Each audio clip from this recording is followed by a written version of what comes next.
الله وبركاته.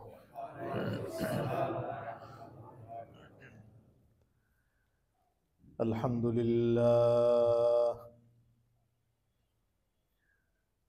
لله الذي هدانا لهذا وما كنا لنهتدي لولا أن هدانا الله.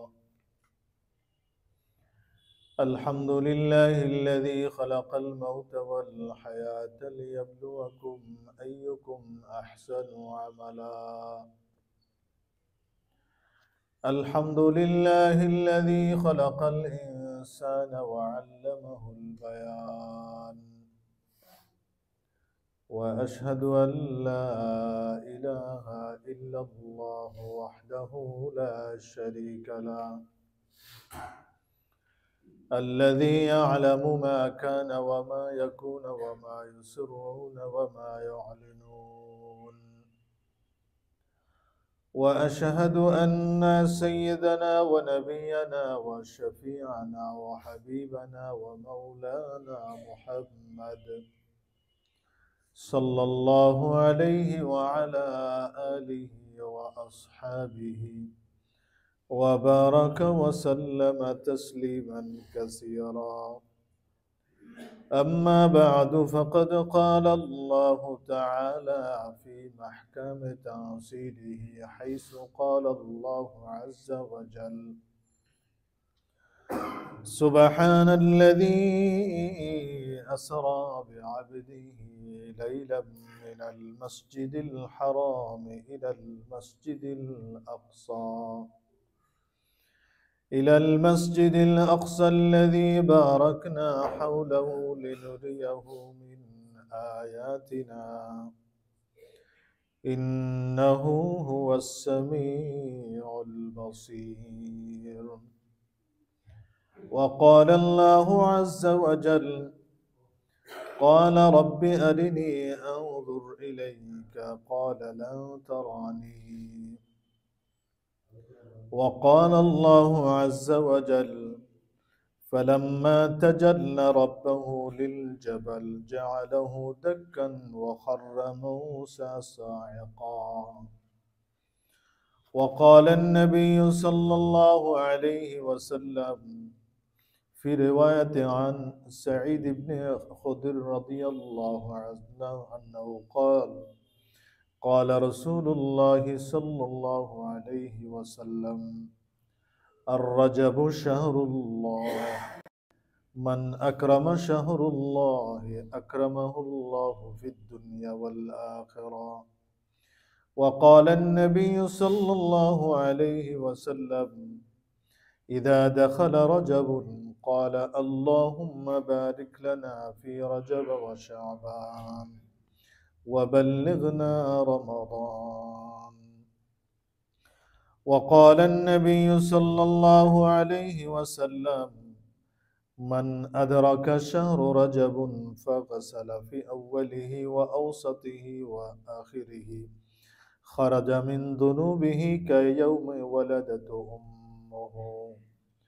وقال الله عز وجل في تعظيم نبيه وتكريم حبيبه مصطفى صلى الله عليه وسلم حيث قال الله عز وجل: إن الله وملائكته يصلون على النبي يا أيها الذين آمنوا صلوا عليه وسلموا تسليما.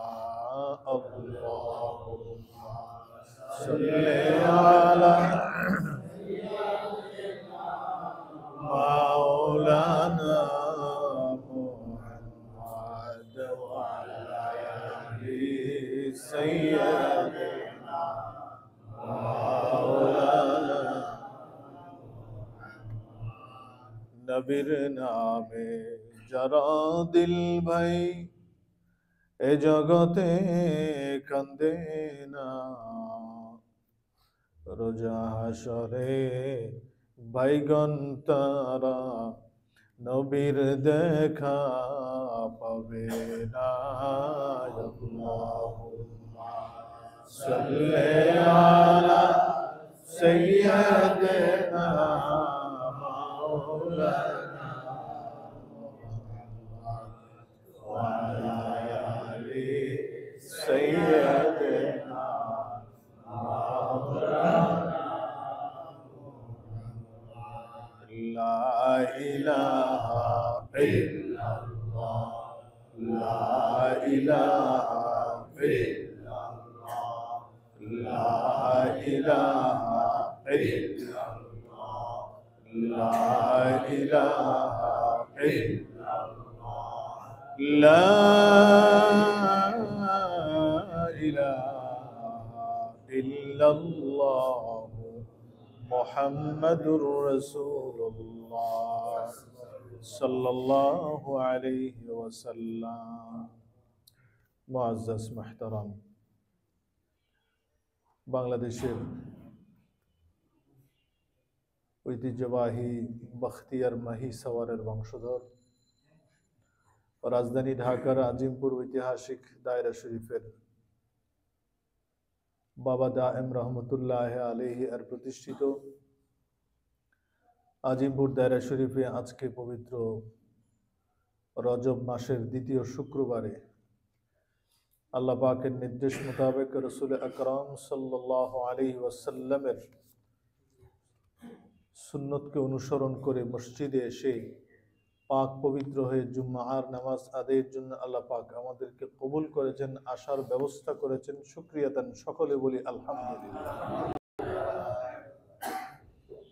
আরো শুকর আল্লাহ পাকের শাহী দরবারে। এই জন্যেই হাজারো হাজারো লোক অসুস্থ আছে, হসপিটালে আছে, পেরেশানিতে আছে, পালিয়ে বেড়াইতেছে বিভিন্ন জায়গায়। আল্লাহ পাক যে আমাদেরকে নিরাপদে রেখেছে, সুস্থ রেখেছে, সবল রেখেছে, স্বাধীনভাবে ঘোরাফেরার সুযোগ করে দিয়েছেন, এই জন্য শুকরিয়া তান আবারও বলি আলহামদুলিল্লাহ। আর আল্লাহ পাকের দরবারে শুকর এই জন্য এই যে বিশ্বের বিভিন্ন দেশে হাজার হাজার মসজিদ ভেঙে ফেলেছে, আজান হয় নাই, জুমার নামাজের কথা মনেও নেই, কখন বোমা পড়বে, কখন মিসাইল পড়বে, কখন ধ্বংসাবশেষ দেখবে, ছেলে মেয়েদেরকে নিয়ে আতঙ্কের মধ্যে কাটছে। সেই প্যালেস্টাইন, গাজা থেকে আরম্ভ করে লেবানন থেকে আরম্ভ করে সিরিয়া সহ বিশ্বের বিভিন্ন দেশে আজকে এভাবে আতঙ্কের মধ্যে তাদের জীবন কাটছে। কোটি কোটি মুসলমান নামাজ পড়তে পারে না, নামাজের সময় নেই, নামাজের পড়ার পরিবেশ নেই, মসজিদ নেই, জুমা হয় না, আজান হয় না, ইমাম সাহেব নেই, মারা গেছে, সবকিছু। এহেন পরিস্থিতিতে, আখির জামানার এহেন পরিস্থিতি যে আল্লাহ পাক আমাদেরকে আল্লাহ পাকের গোলাম হিসাবে আল্লাহর ঘরে আসার সুযোগ করে দিয়েছেন, আবারও বলি আলহামদুলিল্লাহ। আল্লাহ রসুল সাল্লাল্লাহু আলাইহি ওয়াসাল্লাম বলেছেন, মান ইউরিদিল্লাহু বিহি খায়রান ইউফাক্কিহুহু ফিদ্দীন। আল্লাহ পাক যার ভালো চান, যার কল্যাণ চান, যার মঙ্গল চান, তাকে ভালো ভালো কাজ করার সুযোগ আল্লাহ পাক করে দেন। এই জন্য আমাদেরকে আল্লাহ পাক বাছাই করে ভালো কাজ করার জন্য সুযোগ করে দিয়েছেন। এটা আল্লাহ পাকের একটা নেয়ামত। এই নেয়ামত পেয়ে যারা এই নেয়ামতের শুকর আদায় করবে, আল্লাহ পাক বলেছেন লা ইন শাকারতুম লা আযীদান্নাকুম। যদি আমার এই নেয়ামতগুলো পেয়ে পেয়ে শুকর আদায় করো, তাহলে এই নেয়ামতগুলো, এই সুস্থতার নেয়ামত, নিরাপত্তার নেয়ামত, স্বাধীন থাকার নেয়ামত আমি তোমাদের জন্য আরো বাড়িয়ে দেব। আমরা সকলে বলি আলহামদুলিল্লাহ। আল্লাহ পাক যেন আমাদেরকে নেক হায়াত দান করে, সকলে বলে আমিন। আজকে পবিত্র রজব মাস, এরপরে শাবান মাস, তারপরে হচ্ছে রমাদান মাস। এই রজব মাস রাসূল আকরাম সাল্লাল্লাহু আলাইহি ওয়াসাল্লামের জীবনে অনেক প্রভাব বিস্তার করেছে। আল্লাহ নবীর হায়াতে, জিন্দেগিতে, সিরাতে হোক, সিরাতে আল্লাহ নবী সাল্লাল্লাহু আলাইহি ওয়াসাল্লাম রজব মাস আসলে আল্লাহ নবী সাল্লাল্লাহু আলাইহি ওয়াসাল্লামের হযরত আবু সাঈদ খুদরী রাদিয়াল্লাহু আনহু থেকে বর্ণিত, তিনি বলেন, আল্লাহ নবীর একজন বিশিষ্ট সাহাবী। এই সাহাবী বলেন, রাসূল আকরাম সাল্লাল্লাহু আলাইহি ওয়াসাল্লাম বলতে আমি শুনেছি, আল্লাহ নবী বলেছেন, ইজা আর রাজাবু শাহরুল্লাহ, রজব মাস হচ্ছে আল্লাহ পাকের মাস। মান আকরামা শাহরুল্লাহ আকরামাহুল্লাহু ফিদ দুনিয়া ওয়াল আখিরাহ। যে ব্যক্তি এই আল্লাহর মাসকে তাকরীম করবে, তাআযীম করবে, সম্মান করবে, তাকে আল্লাহ পাক দুনিয়া এবং আখিরাতে তাকে তাজিম তাকরীম করবেন। এখন চলছে রজব মাস। রাসূল পাক সাল্লাল্লাহু আলাইহি ওয়াসাল্লাম বলেছেন, হাদিসে আসছে, আল্লাহ নবী সাল্লাল্লাহু আলাইহি ওয়াসাল্লাম ইযা দাখালা রাজাবুন ক্বালা আল্লাহুম্মা বারিক লানা ফি রাজাব ওয়া শাবান ওয়া বাল্লিগনা রমাদান। সাহাবায়ে কেরামরা বলছেন, রাসূল পাক সাল্লাল্লাহু আলাইহি ওয়াসাল্লামের একটা অভ্যাস ছিল, যখন রজব মাস শুরু হতো, শুরু হওয়ার সাথে সাথে রজবের চাঁদ উঠলে তখন থেকে শুরু করতেন, ইযা দাখালা রাজাবুন ক্বালা আল্লাহুম্মা বারিক লানা ফি রাজাব ওয়া শাবান ওয়া বাল্লিগনা রমাদান।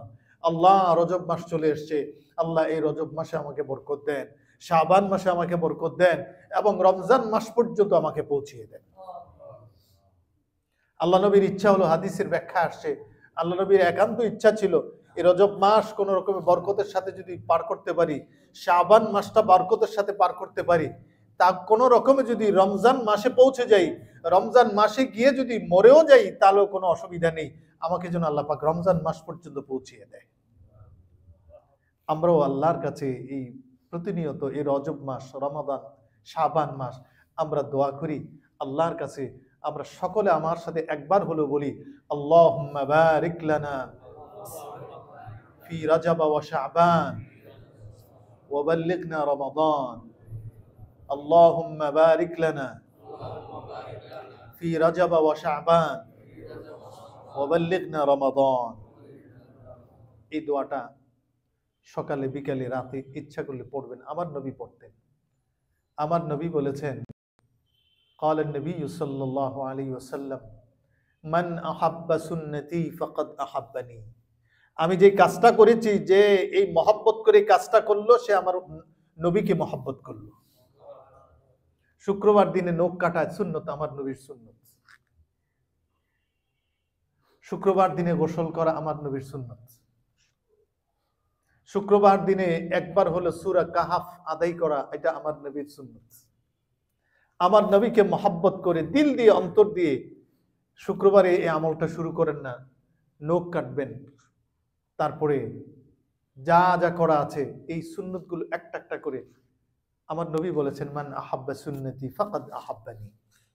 যে আমার সুন্নতকে মহব্বত করলো, আদায় করলো, সেজন্য আমাকেই মহব্বত করলো। ওয়ামান আহাব্বানি ফাহুয়া মাইয়া ফিল জান্নাহ। আর যে আমাকে মহব্বত করলো, সে জান্নাতে আমার সাথে থাকলো। নবীর সাথে জান্নাতে থাকার মর্যাদা পেয়ে যাবে, যে আমার নবীকে সুন্নতগুলোকে যে মহব্বত করে। রাসূল আকরাম সাল্লাল্লাহু আলাইহি ওয়াসাল্লাম জীবনের একটা বড় অধ্যায় হচ্ছে রজব মাস। এই রজব মাসে আল্লাহ নবী সাল্লাল্লাহু আলাইহি ওয়াসাল্লাম এই দুনিয়ার জিন্দেগিতে, আমরা আগেও বলেছি, আমার রাসূল যদি না আসতেন, আমার রাসূল যদি রহমত স্বরূপ এই দুনিয়ার জমিনে আল্লাহ পাক না পাঠাইতেন, হযরত ঈসা আলাইহিস সালামের 500 বছর পরে মানুষের অবস্থা যা হয়েছিল সারা দুনিয়ায়, এই মানুষগুলো যেভাবে আগে ছিল জানোয়ারের মতো, ঠিক জানোয়ারের মতো হওয়া শুরু করেছিল। আমার নবী আসার কারণে আমরা গোসল শিখেছি, আমরা ওযু শিখেছি, দাঁত মাজা শিখেছি, কাপড় চোপড় পরা শিখেছি, চুল কাটা শিখেছি। আমরা একটা মানুষ হয়েছি, একটা ভদ্র মানুষ, ইনসানে কামেল হওয়ার সুযোগ পেয়েছি শুধু কেবল আমার নবী আসার কারণে।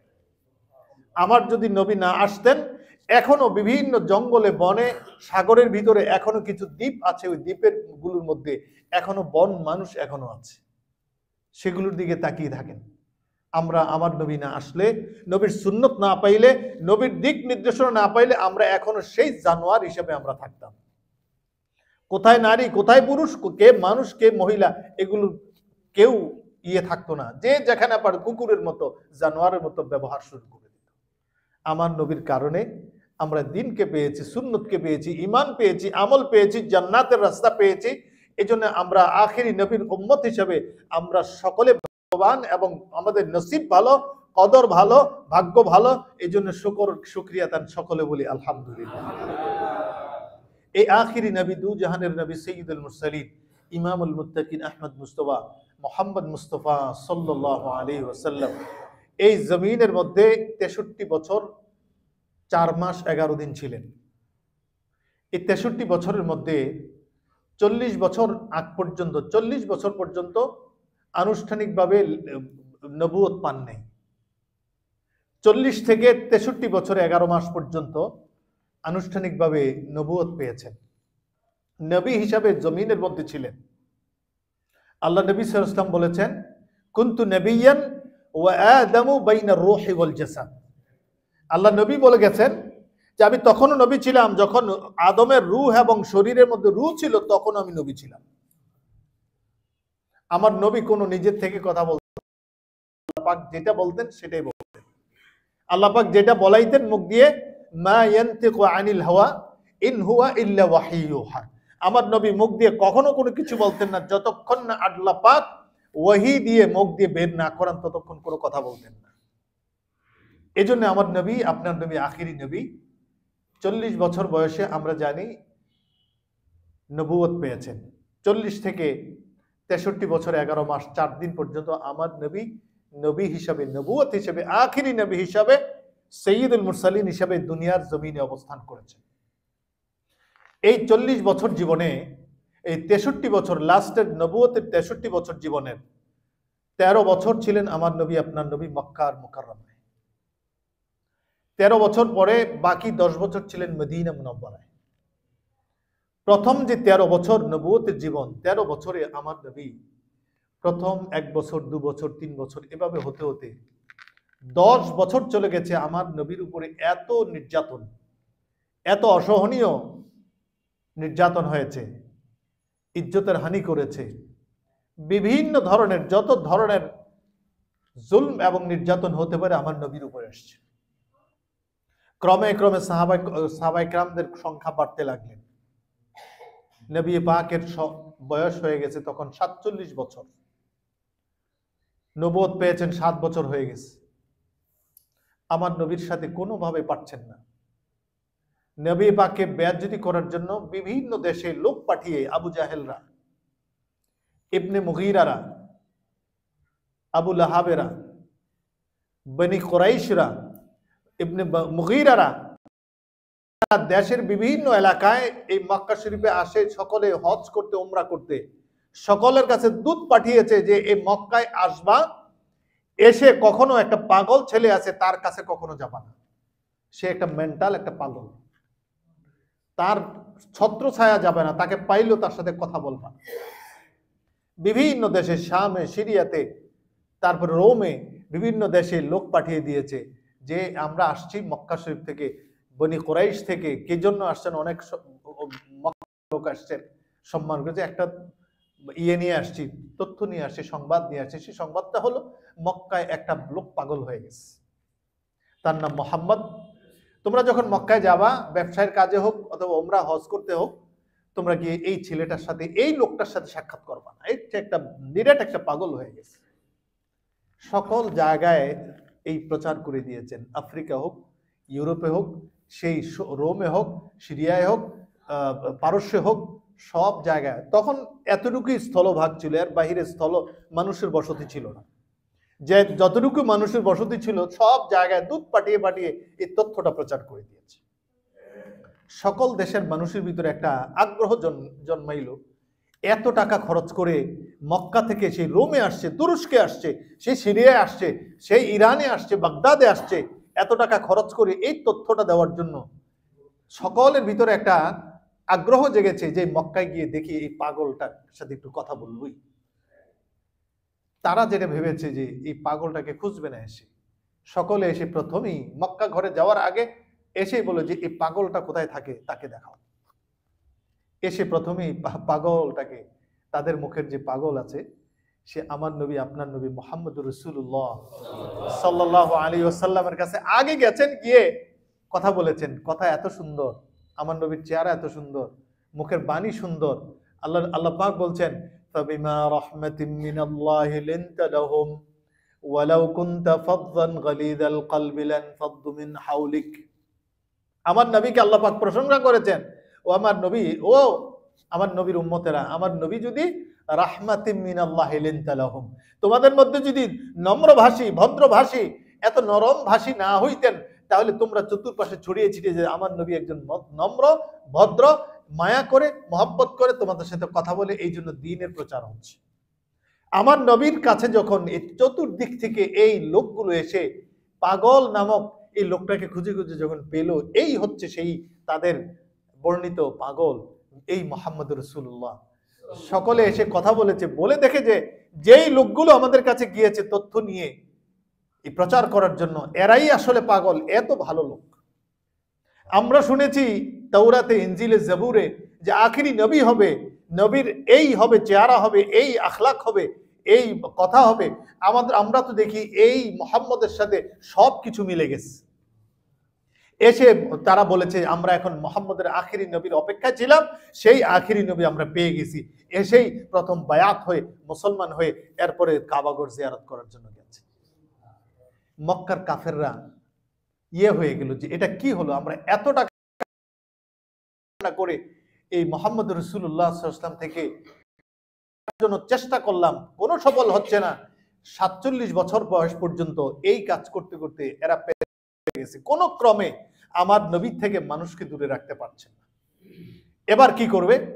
সর্বশেষ একটা কুরাইশ বংশ, বনি এই আব্বাস এবং বনি হাশেম এবং এই আবু জাহেল, আবু লাহাব, মুগীরা, উতবা, সাইবা সহ সকলে মিলে একটা করলো যে আমরা সকলে একটা কাজ করি, এই মুহাম্মদ রাসূলুল্লাহ তার পরিবার সহ সকলকে আমরা অবরোধ করে রাখি। আমার নবীর জীবনের সবচেয়ে কষ্টের দিনগুলো ছিল ৪৭, ৪৮, ৪৯, ৫০, ৩.৫ বছর। শিয়াবে আবু তালেব ইতিহাসে, হাদিসে এটা একেবারে একটা অধ্যায় হয়ে আছে। আমার নবীকে ৩.৫ বছর একটা জায়গার মধ্যে আবদ্ধ করে রেখেছিল, ৩.৫ বছর। এটাকে বলা হয় শিয়াবে আবু তালেব। আমরা যখন কাবা শরীফ থেকে এই ইয়ের দিকে যাই, জান্নাতুল মুআল্লা কবরস্থানের দিকে যে আমরা যাই, যাওয়ার পথে মসজিদে বাইতুল্লাহ শরীফ থেকে বের হয়ে যেই অঞ্চলটাকে দেখা যায় এখন বাসের স্টেশন হয়ে গেছে, এই স্টেশনটাই ছিল শিয়াবে আবু তালেব। হযরত আবু তালেব চাচা আবু তালেবের বাড়ি ঘর, আব্দুল মুত্তালিবের বাড়ি ঘর ছিল এই জায়গাটা। পুরোটা জায়গার মধ্যে আমার নবীকে মা খাদিজা রাদিয়াল্লাহু আনহা সহ, মা ফাতেমা সহ পুরোটা পরিবারকে আবদ্ধ করে রেখেছে। এবং তারা বলে দিয়েছে, সকলের কাছে লিখে দিয়েছে, কাবা ঘরের গিলাফের মধ্যে এনে একটা বড় সাইনবোর্ড লিখে দিয়েছে, এই মুহাম্মদকে, তার পরিবারকে আমরা অবরোধ করলাম, তার সাথে কে কথা বলবা না, তার সাথে বেচা বিক্রি করবা না, তার সাথে লেনদেন করবা না, তাদের পরিবারের সাথে কেউ বিবাহ শাদী সহ বেচা বিক্রি কেউ কিছু করবে না। একবারে কাবা ঘরের মধ্যে লিখে এভাবে টাঙ্গিয়ে রেখেছে। নবী পাক সাল্লাল্লাহু আলাইহি ওয়াসাল্লাম এই গোষ্ঠীর লোকের এত শক্তিশালী, প্রতাপশালী ছিল, তাদেরকে মোকাবেলা করার কোনো শক্তি ছিল না। আমার নবীকে ৩.৫ বছর এই শিয়াবে আবু তালেবে আবদ্ধ করে রেখেছে। হাদিসে আসছে আমার নবী পাকের সাথে সাহাবায়ে কেরামরা ছিলেন, হযরত আলী রাদিয়াল্লাহু আনহু ছিলেন, মা খাদিজা সহ পরিবারের সব সদস্যরা ছিলেন। হাদিসে আসছে এনারা পাতা খেয়ে, গাছের পাতা, কোনো পানির খাওয়ার পিপাসা নিবারণ করতেন, গাছের ছাল পর্যন্ত খেয়েছেন। সেখানে কেউ বিক্রি করে না, বাজারে গেলে কেউ খাবার দাবার বিক্রি করে না, কথা পর্যন্ত বলে না, সালাম দিলে সালামের জবাব নেয় না, বিয়ে শাদী করে না এবং তাদের কাছে দেয়ও না। এমন ভাবে অবরোধ করে রেখেছে, বাজারে যাইতে দেয় না, কিনতে দেয় না, খাইতে দেয় না। হাদিসে আসছে আল্লাহ নবী সাল্লাল্লাহু আলাইহি ওয়াসাল্লামের সাথে যারা ছিলেন, ওনারা যখন পায়খানা করতেন, ছাগলের পায়খানার মতো ছোট ছোট বুড়ির মতো পায়খানা বের হতো। এত কষ্ট দিয়েছেন আমার নবীর পরিবারকে। এই ৪৭ বছর বয়স থেকে ৪৯-৫০ বছর পর্যন্ত এই ৩ বছর অবরুদ্ধ জীবন কাটিয়েছেন আমার নবী। এই ৩ বছর অবরুদ্ধ জীবন কাটাতে রাসূল পাক সাল্লাল্লাহু আলাইহি ওয়াসাল্লাম এই শিয়াবে আবু তালেব থেকে বের হলেন। একটা সমঝোতা হলো কাফেরদের সাথে, বের হলেন। বের হওয়ার পরে কিছুদিন পরে আমার নবীর সবচেয়ে বড় একজন সহযোগী ছিলেন মা খাদিজাতুল কুবরা রাদিয়াল্লাহু আনহা। এত বড় সহযোগী ছিলেন মা খাদিজাতুল কুবরা রাদিয়াল্লাহু আনহা। বিয়ে হয়েছেন আল্লাহ নবীর সাথে, বয়স ছিল ৪০ বছর, আমার নবীর বয়স ছিল ২৫ বছর। এই ৪০ বছরের মা খাদিজাতুল কুবরা রাদিয়াল্লাহু আনহা এত ধনাঢ্য ছিলেন, এই মক্কার জমিনে এর চেয়ে বড় ধনাঢ্য নারী আর কেউ ছিল না। ধনাঢ্য নারীদের সাথে ধনাঢ্য নারীদের সম্পর্ক থাকে। মা খাদিজাতুল কুবরা রাদিয়াল্লাহু আনহা হযরতে আমার নবী মুহাম্মদ সাল্লাল্লাহু আলাইহি ওয়াসাল্লামের সাথে বিবাহ হওয়াটা শুনে মক্কার কাফের নারীরা, ধনাঢ্য নারীরা সকলেই ভৎসনা করতে লাগলো মা খাদিজাতুল কুবরা। তুমি একজন ইয়েতিম, গরিব, অসহায়, বাবা নেই, মা নেই, টাকা নেই, পয়সা নেই, বাড়িঘর ভালো নেই, তাকে যে তুমি বিবাহ করেছো, তুমি শেষ হয়ে গেছো, আমাদের ইয়ে থেকে তুমি দূরে সরে গেছো। মা খাদিজাতুল কুবরা রাদিয়াল্লাহু আনহা এটা সহ্য করলেন না। রাতের বেলা যত সম্পদ আছে, স্থাবর অস্থাবর সম্পদ, মা খাদিজাতুল কুবরা ছিলেন সবচেয়ে বড় ধনাঢ্য নারী, ছিলেন মা খাদিজাতুল কুবরা। ইনি সকল খেজুরের বাগান ছিলেন, ওট ছিলেন, দুম্বা ছিল, জমি ছিল, স্থাবর অস্থাবর সম্পত্তি ছিল। সবগুলো সম্পত্তিকে এক জায়গায় লিখে রাতের আমার নবীকে সবগুলো সম্পদ, স্থাবর অস্থাবর সবগুলোকে আমার নবীর নামে একবার উইল করে দিয়ে দিয়েছেন। আমার নবী হয়ে গেছেন মক্কার সবচেয়ে বড় ধনী। এরপরে সকলকে বললেন যে এই বর্তমানে মক্কার জমিনের মধ্যে সবচেয়ে বড় ধনাঢ্য ব্যক্তি হচ্ছে আখিরি নবী মুহাম্মদুর রাসূলুল্লাহ সাল্লাল্লাহু আলাইহি ওয়াসাল্লাম। সেই মা খাদিজাতুল কুবরা রাদিয়াল্লাহু আনহা জীবনে এত প্রভাব বিস্তার করেছে আমার নবীর জীবনে। আমার নবী যখন মা আয়েশা রাদিয়াল্লাহু আনহা সহ তখনও 7 জন আমার নবীর উম্মাহাতুল মুমিনিন আছেন, মা খাদিজাতুল কুবরা রাদিয়াল্লাহু আনহার কবরে যখন গিয়েছেন, গিয়ে যখন জর্জর করে কাঁদছিলেন, মা আয়েশা বলছেন, আপনি এখনো এতদিন পরেও একজন বৃদ্ধ মহিলা ইন্তেকাল করেছে, তার জন্য আপনি এখনো চোখের পানি ঝরান। আল্লাহ নবী সাল্লাল্লাহু আলাইহি ওয়াসাল্লাম বলেছেন, ও আয়েশা, তোমরা তো জানো না আমার কোন অবস্থায়, কোন জীবনে, কোন অবস্থায় এই মা খাদিজা, এই খাদিজা রাদিয়াল্লাহু আমার জীবনে এসেছেন, আমার জীবনের সাথে ছায়ার মতো লেগেছিলেন। সেই জীবনটা আমি এখনো বলতে পারি না, কখনো ভুলবো না, সুতরাং তাকে আমি কখনো বলতে পারবো না। সেই মা খাদিজা রাদিয়াল্লাহু আনহা এই 50 বছরের বয়সে, আল্লাহ নবীর 50 বছর বয়সে মা খাদিজা রাদিয়াল্লাহু আনহা ইন্তেকাল করলেন। 3.5 বছর শিয়াবে আবু তালেব এত কষ্ট সহ্য করার পরে, এরপরে বের হওয়ার পরপরই ইন্তেকাল করলেন। এর মাত্র কয়েক মাস পরে হযরত আবু তালেব, চাচা আবু তালেব, যিনি সবচেয়ে বেশি সহযোগিতা করতেন আমার নবীকে, এই আবু তালেব সহ মারা গেলেন, ইন্তেকাল করলেন। আমার নবীর সবচেয়ে কাছের এবং সহযোগী 2 জন ইন্তেকাল করলেন 1 বছরের মাথায়। ইন্তেকাল করার পরে আমার নবী ভেঙে পড়লেন যে আমি এতদিন তাদের সাথে কত কিছু শেয়ার করতাম, তাদের কাছে গিয়ে আশ্বস্ত হতাম, তারা আমাকে ভরসা দিত, আশা দিত, এত আমাকে উৎসাহ দিত, আজকে সবাই চলে গেছে, আমি কার কাছে যাব, কিভাবে কি করব, হতাশার মধ্যে আল্লাহ নবী সাল্লাল্লাহু আলাইহি ওয়াসাল্লাম পড়ে গেছেন। আল্লাহ নবী সাল্লাল্লাহু আলাইহি ওয়াসাল্লামের এই হতাশা জীবন, আমল হুজন, দুঃখের জীবন, এই দুঃখের জীবনের এই 51 বছর বয়স আল্লাহ নবী সাল্লাল্লাহু আলাইহি ওয়াসাল্লামের, যখন আল্লাহ পাক সবকিছু দেখতেছেন এবং শুনতেছেন, আমার নবীর অন্তরের ব্যথা বেদনা সবকিছু শুনতেছেন, দেখতেছেন, আল্লাহ পাক আমার নবী, আপনার নবী, আখিরি নবীকে এমন এক পুরস্কার দেবেন, যেই পুরস্কারটা পেয়ে আমার নবী শুধু এই নবী নয়, এর বিগত নবী এসেছিলেন, সমস্ত নবীকে কোন নবীকে এই সম্মান মর্যাদা, এই শক্তি দেওয়া হয়নি, যেই শক্তি দেবেন সেটা আল্লাহ পাক নির্ধারণ করে দিন। আল্লাহ পাক রাসূল পাক সাল্লাল্লাহু আলাইহি ওয়াসাল্লামকে এহেন এই মনের এই পরিস্থিতিতে আল্লাহ পাক একদিন মক্কা মুকাররমা থেকে পুরস্কার দেওয়া শুরু করলেন।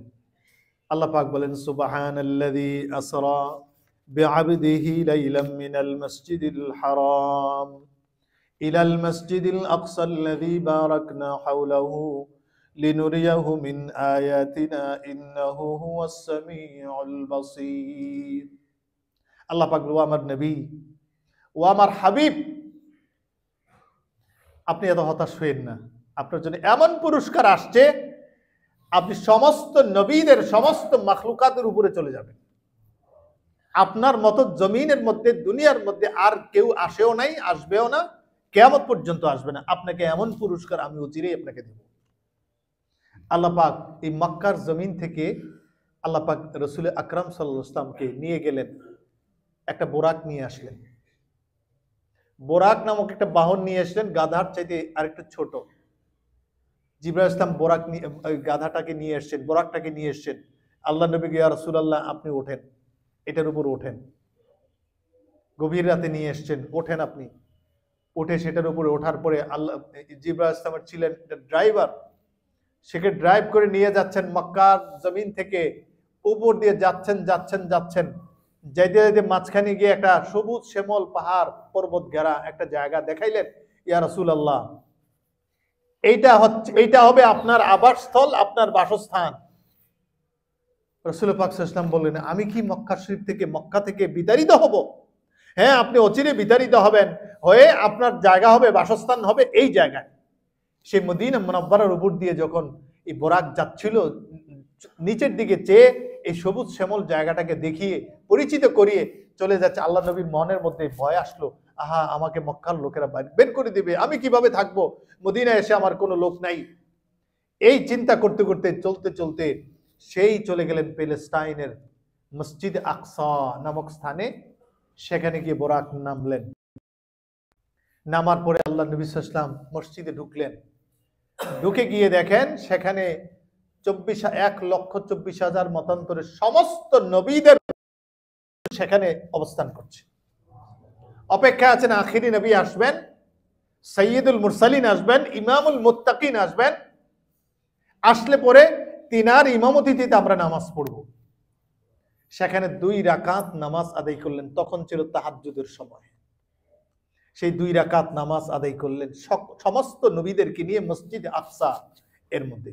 আল্লাহ পাক বলেন, সুবহানাল্লাযী আসরা বিআবদিহি লাইলাম মিনাল মাসজিদিল হারাম ইলাল মাসজিদিল আকসা। মসজিদে হারাম থেকে মসজিদে আকসা পর্যন্ত আসরা ভ্রমণ করিয়েছেন আল্লাহ পাক। এবং কি করেছেন? আল্লাযী বারাকনা হাওলাহু লিনুরিয়াহু মিন আয়াতিনা। চতুর্দিকে নূর দিয়ে আল্লাহ পাক ভরপুর করে রেখেছেন, সবকিছু দেখে সবকিছু নিয়েছেন। এই সফরের মধ্যে রাসূল পাক সাল্লাল্লাহু আলাইহি ওয়াসাল্লামকে মসজিদে আকসায় নেওয়া হলো। 2 রাকাত নামাজ পড়ার পরে এরপরে জিবরাইল আলাইহিস সালাম বলেন, আপনি ওঠেন, আবার বাহনের মধ্যে ওঠেন। ওঠার পরে নিয়ে গেছেন প্রথম আসমান, দ্বিতীয় আসমান, তৃতীয়, চতুর্থ, পঞ্চম, ষষ্ঠ, সপ্তম আসমান। সপ্তম আসমানের প্রত্যেক নবীদের সাথে কথা হয়েছে। সপ্তম আসমানের উপরে চলে গেলেন বাইতুল মামুর। সেখানে বাইতুল মামুর হচ্ছে সমস্ত ফিরিস্তাদের ইবাদতের স্থান। যত ফিরিস্তা আসবে, দুনিয়া আল্লাহ পাক তৈরি করেছেন, সমস্ত ফিরিস্তারা সেখানে নামাজ আদায় করেন। এট এ টাইম 70,000 ফিরিস্তা নামাজ পড়েন। যে একবার নামাজ আদায় করতে পারছে, দ্বিতীয়বার আর জীবনে আর সুযোগ পাবে না। কত কোটি মিলিয়ন ট্রিলিয়ন ফিরিস্তা আল্লাহ পাক তৈরি করেছেন। এই বাইতুল মামুরে সারাক্ষণ এই নামাজ চলছে, ইবাদত চলছে। বাইতুল মামুরকে এগুলো দেখাইলেন আল্লাহ নবী সাল্লাল্লাহু আলাইহি ওয়াসাল্লামকে। বাইতুল মামুরের থেকে দেখার পরে এরপরে আবার বাহনে উঠলেন। ইয়া রাসূলুল্লাহ, আপনি আবার বাহনে ওঠেন। ওঠার পরে আবার সফর শুরু করলেন, উপরের দিকে যাওয়া শুরু করলেন। যাইতে যাইতে সিদরাতুল মুনতাহায় চলে গেলেন। সেখানে গিয়ে দেখেন একটা গাছ, বড়ই গাছের মতো একটা গাছ আছে। সেই গাছের মধ্যে লক্ষ লক্ষ পাতা সেখানে আছে। আল্লাহ নবী সাল্লাল্লাহু আলাইহি ওয়াসাল্লামকে বললেন, ইয়া রাসূলুল্লাহ, ইয়া হাবিব আল্লাহ, এই বোরাক দিয়ে আপনাকে আমি পর্যন্ত নিয়ে এসেছি আল্লাহ পাকের নির্দেশ। এরপরে আল্লাহ পাকের সান্নিধ্যে আপনি যাবেন, আমার আর যাওয়ার উপায় নেই, আমার আর সুযোগ নেই। আপনার জন্য আল্লাহ পাকের পক্ষ থেকে ডাইরেক্ট আরেকটা বাহন আসবে, সেটার নাম হচ্ছে রফরফ নামক একটা বাহন আসবে, যেটা বিদ্যুতের গতির চাইতেও এত এত গতি থাকবে, সেটা আমরা কল্পনা করতে পারবো না। আমরা এগুলো কল্পনা করতে পারি না। আমাদের চোখ এখান থেকে 10 কিলোমিটার যাবে যদি ফাঁকা থাকে। আমরা যখন বিভিন্ন এলাকার হাওরের মধ্যে যাই, 10 কিলোমিটার দূরে দেখা যায়। এরপরে আমরা যদি বলি যে এই 10 কিলোমিটার দূরে যা দেখা যাচ্ছে, এরপরে আর কিছুই নেই। কিছু তো আছে, সবই আছে, কিন্তু আমার চোখে যে ধরে না, এই জন্য আমি বলি কিছুই নেই। আমাদের চোখে, আমাদের মনে, আমাদের আকলে যা ধরে এতটুকু আমরা বুঝি, এর বাহিরে আমরা বুঝবো না। আমার নবীকে মেরাজ করিয়েছেন রূহ এবং জাসাদ, শরীর এবং রূহ দুটাকে নিয়ে চলে গেছেন। আমাদের বুঝে আসবে না, আমাদের সে জ্ঞান নাই, সে চোখ নাই, সে মন নাই, সে দিল নাই, এই জন্য আমরা বুঝে আসবে না। আমাদেরকে আল্লাহ পাক এই কম করেই দিয়ে রেখেছেন। ফিরিস্তারা কোথায় আছে? লক্ষ লক্ষ ফিরিস্তা আমাদের আশপাশে ঘুরছেন, কোটি কোটি জিন আমাদের আশেপাশে ঘুরছেন, শুনতেছেন, মসজিদে বসে আছেন, মুসল্লি হিসাবে নামাজে আছেন। হাজার হাজার ফিরিস্তায় রওজা শরীফের আশপাশে ঘোরাফেরা করেন, জিয়ারত করেন। আমাদের সে চোখ নাই, সে মন নাই, দিল নাই, আমরা দেখি না, বুঝিও না। তাই বলে নাই এমন কোনো বলা যাবে না। আছে, আমরা দেখি না, আমরা বুঝি না, আমাদের আকল কম, আমাদের জ্ঞান কম, আমাদের স্মৃতিশক্তি কম, আমাদের চোখের জ্যোতি কম। রাসূল পাক সাল্লাল্লাহু আলাইহি ওয়াসাল্লামকে রফরফ নামক একটা বাহন এসে আল্লাহর নবীকে নিয়ে গেলেন সোজা একেবারে আরশে আজিমে। আল্লাহ পাকের আরশে আজিমে নিয়ে গেলেন। আরশে আজিমে নেওয়ার পরে আল্লাহ পাক বলেন দানা ফাতাদাল্লা ফাকানা কাবা কাউসাইনি আও আদনা। এত কাছে কাছে আমার কাছে আল্লাহ নবী সাল্লাল্লাহু আলাইহি ওয়াসাল্লামকে এত কাছে নিয়ে এসেছি যে এমন একটা তীর ধনুক টান দিলে যেভাবে দুইটা পাশ একসাথে হয়ে যায়, কাছাকাছি হয়ে যায়, ঠিক আমার কাছে এসে এসে বসে গেছে।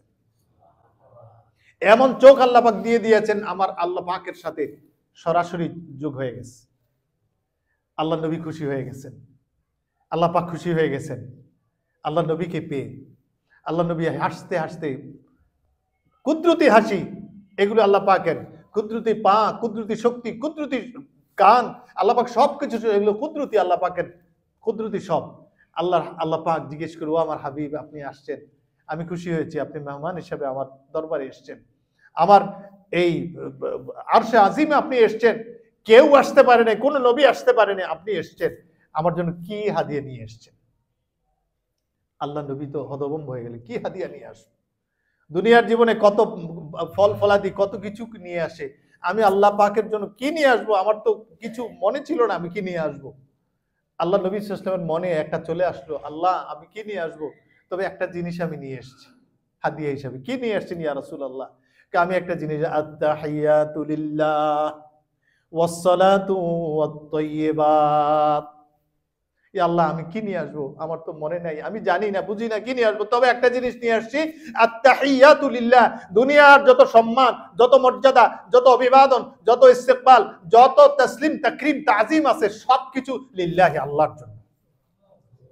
ওয়াস-সালাতু ওয়াত-তাইয়্যিবাত, এবং যত নামাজ এবং যত দোয়া এবং যত ভালো কাজ আছে সবকিছু লিল্লাহ, আল্লাহর জন্য নিয়ে এসেছি।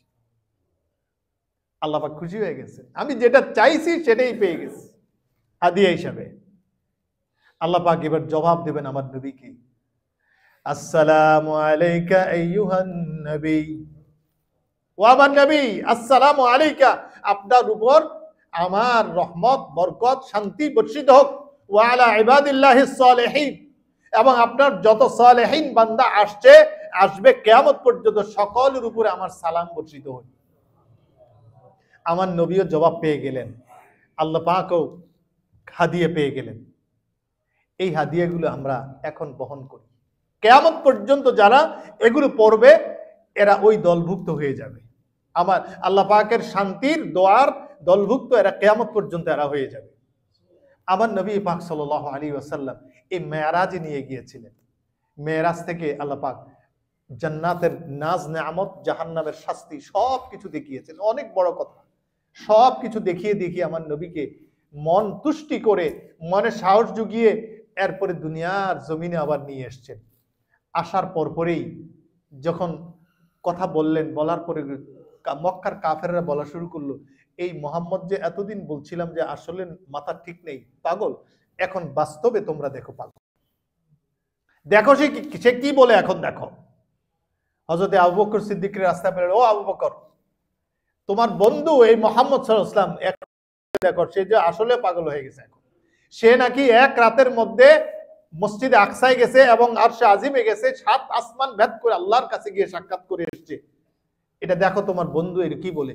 আমার বন্ধু আখিরি নবী মুহাম্মদ সাল্লাল্লাহু আলাইহি ওয়াসাল্লাম কি বলেছে? হ্যাঁ বলেছে, বললে অবশ্যই ঠিক, আল্লাহর কাছে গিয়েছিল, এতে কোনো মিথ্যা নেই। নবী পাক সাল্লাল্লাহু আলাইহি ওয়াসাল্লাম আসছেন, আল্লাহ নবী সাল্লাল্লাহু আলাইহি ওয়াসাল্লামের কাছে আবু বকর সিদ্দিক আসছেন, ইয়া রাসূলুল্লাহ এই কথা শুনছি। হ্যাঁ এই কথা আমি, আপনি অবশ্যই গিয়েছেন, সাক্ষী দিলাম। আল্লাহ নবী সাথে সাথে বলে, ও আবু বকর, তোমার নাম আজ থেকে সিদ্দিক উপাধি আমি দিয়ে দিলাম। আবু বকর সিদ্দিক হয়ে গেল, সত্যবাদী হয়ে গেল, সাথে সাথে সত্যবাদী হয়ে গেলেন। মক্কার কাফেররা এটা সহ্য করতে পারছে না, তাকে দমাইতে চাই, সে এখন দিকে আরো জ্বলে উঠতেছে। মক্কার কাফেররা এখন তাদের শত্রুতার বেড়ে গেল, এরা শত্রুতার বহরটা বাড়িয়ে ফেললেন। কি বললেন? যে মক্কার বড় বড় যারা পণ্ডিত ছিলেন, তাওরাতে ইনজিলে পণ্ডিত, এই লোকগুলো মসজিদে আকসা অনেকবার গিয়েছেন, গিয়ে সবকিছু দেখে আসেন। মসজিদে আকসায় মাসের পর মাস ওখানে অবস্থান করতেন। তাওরাত এবং ইনজিল যারা অভিজ্ঞ ছিলেন, আলেম ছিলেন, ওখানে গিয়ে সব কিছু জানেন, নারী নক্ষত্র সবকিছু জানেন। তো এরকম 5-6 জন বিজ্ঞ বিজ্ঞ আলেম নিয়ে এসছেন তৌরাত ইনজিলের, নাসারা এবং খ্রিস্টান, ইহুদি